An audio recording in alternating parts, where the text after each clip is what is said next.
Hi hello everyone welcome back to my simple and tasty recipe ಚಾನಲ್ನ ನಿಮ್ಮ ಪ್ರೀತಿ ಅಶ್ವಿನಿ ಮಂಜುನಾಥ್. ಇವತ್ತಿನ ವಿಡಿಯೋದಲ್ಲಿ ನಾನು ಸಿಂಪಲಾಗಿ ಮನೆಯಲ್ಲಿ ತೇಜು ಕಬಾಬ್ ಚಿಕನ್ ಮಸಾಲ ಹೇಗೆ ಹಾಕಿ ಕಬಾಬನ್ನು ಮನೆಯಲ್ಲಿ ಮಾಡೋದಂತ ತೋರಿಸ್ತಾ ಇದ್ದೀನಿ. ಹಾಗೆ ನಾನಿಲ್ಲಿ 1 kg ಚಿಕನ್ ಅಥವಾ 1.5 kg ಚಿಕನ್ ತೊಗೊಂಡಿದ್ದೀನಿ. ಹಾಗೆ 1 ಇಂಚು ಶುಂಠಿ 2 ಬೆಳ್ಳುಳ್ಳಿಯನ್ನು ಪೇಸ್ಟ್ ಮಾಡಿ ಇಟ್ಕೊಂಡಿರೋದು ಫ್ರೆಶ್ ಶುಂಠಿ ಬೆಳ್ಳುಳ್ಳಿ ಪೇಸ್ಟ್ ಹಾಕ್ಕೊಳ್ತಾ ಇದ್ದೀನಿ. ಹಾಗೆ ಕಸ್ತೂರಿ ಮೆಂತ್ಯನ ಸ್ವಲ್ಪ ರೋಸ್ಟ್ ಮಾಡಿ ಪುಡಿ ಮಾಡಿ ಹಾಕ್ಕೊಳ್ತಾ ಇದ್ದೀನಿ. ಹಾಗೆ 1 ಬೌಲ್ನಷ್ಟು ಕಾರ್ನ್ಫ್ಲೋರ್, ಹಾಗೆ ಸ್ವಲ್ಪ ಕೊತ್ತಂಬರಿ ಸೊಪ್ಪು ಕಟ್ ಮಾಡಿರುವಂತಹ ಕರಿಬೇವು ಹಾಕ್ಕೊಳ್ತಾ ಇದ್ದೀನಿ. ಹಾಗೆ ರುಚಿಗೆ ತಕ್ಕಷ್ಟು ಕಲ್ಲುಪ್ಪನ್ನು ಪೌಡರ್ ಮಾಡಿ ಹಾಕ್ಕೊಳ್ತಾ ಇದ್ದೀನಿ. ಹಾಗೆ ತೇಜು ಚಿಕನ್ ಕಬಾಬ್ ಪೌಡರನ್ನು ಬಳಸ್ತಾ ಇದ್ದೀನಿ. ಹಾಗೆ ಪೆಪ್ಪರ್ ಪೌಡರ್ ಕೂಡ ಸೇರಿಸ್ಕೊಳ್ತಾ ಇದ್ದೀನಿ. ಒಂದು ಅರ್ಧ ಟೀ ಸ್ಪೂನಷ್ಟು ಪೆಪ್ಪರ್ ಪೌಡರ್ ಸೇರಿಸ್ಕೊಳ್ತಾ ಇದ್ದೀನಿ. ಹಾಗೆ ಒಂದು ಅರ್ಧ ನಿಂಬೆಹಣ್ಣನ್ನು ಸಹ ಸೇರಿಸ್ಕೊಳ್ತಾ ಇದ್ದೀನಿ.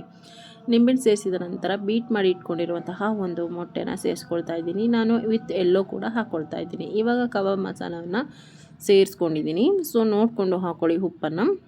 ನೆಕ್ಸ್ಟ್ ಇದು ಕೊನೆಯಲ್ಲಿ ಹಾಕಲಿಕ್ಕೆ ಕರಿಬೇವನ್ನು ಸೇರಿಸ್ಕೊಳ್ತಾ ಇದ್ದೀನಿ. ತುಂಬ ಫ್ಲೇವರ್ಫುಲ್ ಆಗಿರುತ್ತೆ, ತಿನ್ನಲಿಕ್ಕೂ ಅಷ್ಟೇ ಟೇಸ್ಟಿಯಾಗಿರುತ್ತೆ.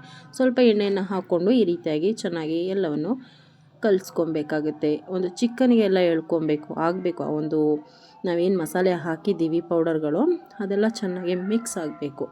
ಅಲ್ಲಿ ತನಕ ನಾವು ಚೆನ್ನಾಗಿಯೇ ಈ ರೀತಿಯಾಗಿ ಒಳಭಾಗದಲ್ಲಿ ಮಸಾಲೆಯನ್ನು ನಾವು ಹೊತ್ಕೊಬೇಕಾಗತ್ತೆ. ಇದನ್ನು ಒಂದು 2 hour ಮ್ಯಾರಿನೇಟ್ ಆಗಲಿಕ್ಕೆ ಬಿಟ್ಟಿದ್ದೆ. ಸೊ ಇವಾಗ 2 hour ಮ್ಯಾರಿನೇಟ್ ಆಗಿದೆ. ನಿಮಗೆ ಅರ್ಜೆಂಟ್ ಅಂತ ಒಂದು 1/2 hour ಆದರೆ ಸಾಕು. ಇವಾಗ ಸೈಡಲ್ಲಿ ಎಣ್ಣೆ ಕಾದಿದೆ, ಮೀಡಿಯಮಲ್ಲಿ ಎಣ್ಣೆಯನ್ನು ಇಟ್ಕೊಳ್ಳಿ. ನಾನಿವಾಗ ಮತ್ತೆ ಇನ್ನೊಂದು ಸಲ ಮಿಕ್ಸ್ ಮಾಡ್ಕೊಳ್ತಾ ಇದ್ದೀನಿ. ನಾನಿಲ್ಲಿ ಲೆಗ್ ಪೀಸ್ ತೊಗೊಂಡಿರೋದ್ರಿಂದ ಈ ಲೆಗ್ ಪೀಸನ್ನು ನಾನು ಒಂದೊಂದೇ ಹಾಕ್ಕೊಳ್ತಾ ಇದ್ದೀನಿ.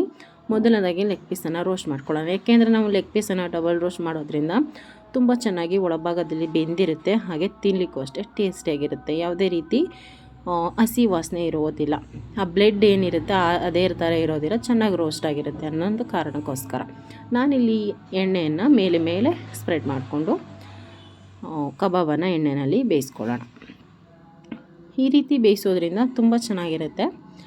ಹಾಗೆ ಎಲ್ಲ ಕಡೆ ಕೂಡ ಚೆನ್ನಾಗಿ ಬೆಂದಿರುತ್ತೆ. ಮೇಲ್ಭಾಗದಲ್ಲಿ ಕ್ರಿಸ್ಪಿಯಾಗಿರುತ್ತೆ, ಒಳಭಾಗದಲ್ಲಿ ಸಾಫ್ಟ್ ಆಗಿರುತ್ತೆ, ಹಾಗೆ ಜ್ಯೂಸಿಯಾಗಿರುತ್ತೆ. ನೀವು ಯಾವುದೇ ರೀತಿ ರೆಸ್ಟೋರೆಂಟ್ಸ್ಗಳಲ್ಲಿ ಹೋಗಿ ತಿನ್ನೋ ಅವಶ್ಯಕತೆ ಇರೋದಿಲ್ಲ, ಅಷ್ಟು ಚೆನ್ನಾಗಿರುತ್ತೆ ಈ ಒಂದು ಕಬಾಬ್ ಅಂತ ಹೇಳೋದಾದರೆ ಈ ಒಂದು ತೇಜು ಚಿಕನ್ ಮಸಾಲ ಕಬಾಬ್ ಮಾಡೋದ್ರಿಂದ ಅವರು ತುಂಬ ಚೆನ್ನಾಗಿ ಮಸಾಲೆನ ರೆಡಿ ಮಾಡಿ ಕೊಟ್ಟಿರ್ತಾರೆ. ಸೊ ಸಖತ್ತಾಗಿರುತ್ತೆ. ಯಾವುದೇ ರೀತಿ ಎಕ್ಸ್ಟ್ರಾ ಇದು ಹಾಕೋಗಿಲ್ಲ ಅಂತ ಅಂದರೆ ಉಪ್ಪನ್ನು ಹಾಕೋದಿಲ್ಲ. ನಾನಿಲ್ಲಿ ಜಾಸ್ತಿ ಕ್ವಾಂಟಿಟಿನಲ್ಲಿ ಮಾಡ್ತಾ ಇರೋದ್ರಿಂದ ಸೊ ನಾನಿಲ್ಲಿ ಎಕ್ಸ್ಟ್ರಾ ಮಸಾಲೆಯನ್ನು ಸೇರಿಸ್ಕೊಂಡು ಮನೆಯಲ್ಲೇ ಮಾಡ್ತಾ ಇರೋದ್ರಿಂದ ನಾನು ಈ ರೀತಿ ಮಾಡ್ತಾಯಿದ್ದೀನಿ. ನಿಮಗೆ ಯಾವುದೇ ರೀತಿ ಈ ಥರ ಮಸಾಲ ಬೇಡ ಅಂದರೆ ಆ ಒಂದು ಕಬಾಬ್ ಪೌಡರ್ ಹಾಕಿ ಶುಂಠಿ ಬೆಳ್ಳುಳ್ಳಿ ಪೇಸ್ಟ್ ಹಾಕಿ ನಿಮಗೆ ಏನು ಬೇಕೋ ಅದನ್ನು ಹಾಕಿ ಮಾಡ್ಕೊಬೋದು. ನಾನು ಈ ರೀತಿ ಮಾಡೋದ್ರಿಂದ ತುಂಬ ಚೆನ್ನಾಗಿರುತ್ತೆ, ಟೇಸ್ಟಿಯಾಗಿರುತ್ತೆ, ಹಾಗೆ ಡಬಲ್ ಟೇಸ್ಟ್ ಇರುತ್ತೆ ಅಂತಲೇ, ಎಕ್ಸ್ಟ್ರಾ ಫ್ಲೇವರ್ ಅಂತಲೇ ಹೇಳ್ಬೋದು. ನೆಕ್ಸ್ಟ್ ನಾನಿಲ್ಲಿ ಪೀಸಸ್ಗಳನ್ನು ಸೇಮ್ ಪ್ರೋಸೆಸ್ಸಲ್ಲೇ ಬೇಯಿಸ್ಕೊಳ್ತಾ ಇದ್ದೀನಿ. ನೋಡಿ, ನಾನು ಇದನ್ನು ಪೀಸಸ್ಗಳನ್ನು ಒಂದೇ ಒಂದು ರೋಸ್ಟ್ ಮಾಡೋದು, ಜಾಸ್ತಿ ಡಬಲ್ ರೋಸ್ಟ್ ಮಾಡೋದಿಲ್ಲ. ಹಾಗೆ ಇವಾಗ ನೆಕ್ಸ್ಟು ಸೆಪ್ರೇಟ್ ಇಟ್ಕೊಂಡಿರುವಂತಹ ಕಬಾಬ್ ಪೀಸಸ್ಗಳಂದರೆ ಇವಾಗ ಲೆಗ್ ಪೀಸ್ ಏನಿದೆ ಅದನ್ನು ರೋಸ್ಟ್ ಮಾಡ್ಕೊಳ್ತಾ ಇದ್ದೀನಿ. ಮತ್ತು ರೋಸ್ಟ್ ಆಗಿದೆ ಚೆನ್ನಾಗಿ. ಇದನ್ನು ಸೆಪ್ರೇಟ್ ಸೈಡಲ್ಲಿ ಇಟ್ಕೊಂಡ್ಬಿಡೋಣ. ಕೊನೆಯದಾಗಿ ಕರಿಬೇವನ್ನು ಹಾಕ್ಕೊಂಡಿದ್ದೀನಿ. ಯಾರೆಲ್ಲ ನನ್ನ ಚಾನಲ್ ಸಬ್ಸ್ಕ್ರೈಬ್ ಮಾಡಿಲ್ಲ ಅವ್ರು ದಯವಿಟ್ಟು ಸಬ್ಸ್ಕ್ರೈಬ್ ಮಾಡ್ಕೊಳ್ಳಿ ಅಂತ ಹೇಳ್ತಾ ಈ ವಿಡಿಯೋ ಇಷ್ಟ ಆಗಿದೆ ಅಂದ್ಕೊತೀನಿ. ನೆಕ್ಸ್ಟ್ ವಿಡಿಯೋದಲ್ಲಿ ಸಿಗ್ತೀನಿ. ಟೇಕ್ ಕೇರ್, ಬೈ ಬಾಯ್.